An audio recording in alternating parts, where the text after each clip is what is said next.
السلام علیکم ورحمۃ اللہ وبرکاتہ۔ اعوذ باللہ من الشیطان الرجیم، بسم اللہ الرحمن الرحیم۔ والفجر ولیال عشر، وقال اللہ تعالی یوم یجمعکم لیوم الجمع ذالک یوم التغابن۔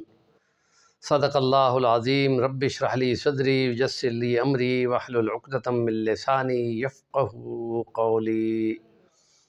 8 ذی الحجہ یوم ترویہ تھا اور 9 ذی الحجہ عرفہ یوم العرفہ تھا۔ عرفات کے میدان میں ساری حاجی تمام اپنا بڑا رکن حج ادا کرتے ہیں اور شام سے پہلے خوب رو رو کر مناجات کر کے اپنے گناہوں کی معافی مانگتے ہیں۔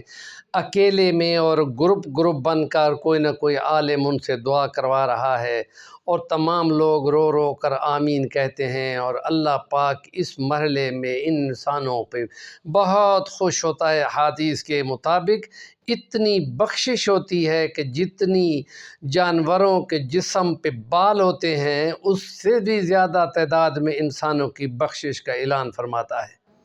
اور پھر وہ جو دن میں انہوں نے ظہر اور عصر میدان عرفہ میں ادا کی تھی اکٹھی، اب شام کے بعد وہ وہاں سے نکل پڑتے ہیں اور مزدلفہ کی پہاڑیوں پر رات گزاریں گے۔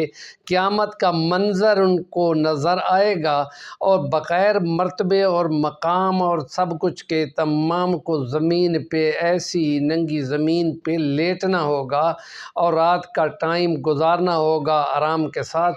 کچھ ذکر اذکار کرنے کے بعد ان کو جو یہ نمازیں ہیں، شام کی نماز اور عشاء کی نماز کو وہاں انہوں نے اکٹھا پڑھنا ہوگا، اور نبی پاک صلی اللہ علیہ وسلم نے اس رات پھر آرام فرمایا اور پھر صبح کی نماز پڑھ کر پھر خوب دعائیں کیں اور اس کے بعد مینا میں پہنچے تھے۔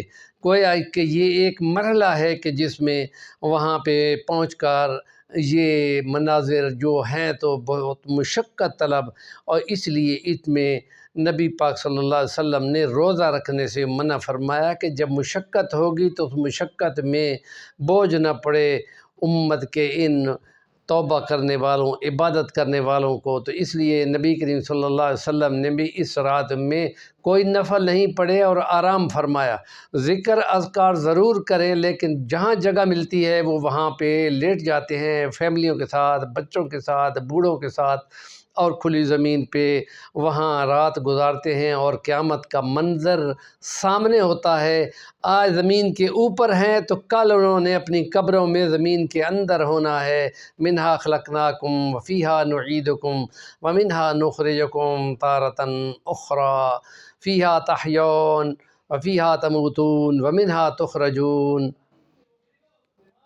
یہ منظر ہیں جو ان حج کے ایام میں بندوں کو اپنے عاقبت اور اپنے انجام تک پہنچانے کا عقیدہ کے ساتھ ساتھ عمل کی پریکٹس بھی کراتے ہیں، اور اس میں بندوں کو پوری آسودگی اور فکر کے ساتھ اس میں شامل ہونا چاہیے اور بہت زیادہ احرام باندھ کر تلبیہ پڑھنا ہے۔ لبیک اللہم لبیک لا شریک لک لبیک ان الحمد والنعمت لک والملک لا شریک لک، اور وہ کہ لا الہ الا اللہ وحدہ لا شریک لہ لہ الملک ولہ الحمد وہو علی کل شیء قدیر، اور یہ کہ ربنا آتنا فی الدنیا حسنہ وفی الآخرۃ حسنہ وقنا عذاب النار، یا پھر یہ استغفار پڑھنا ہے، ربنا فاغفر لنا ذنوبنا واسرافنا فی امرنا وثبت اقدامنا وانصرنا علی القوم الکافرین۔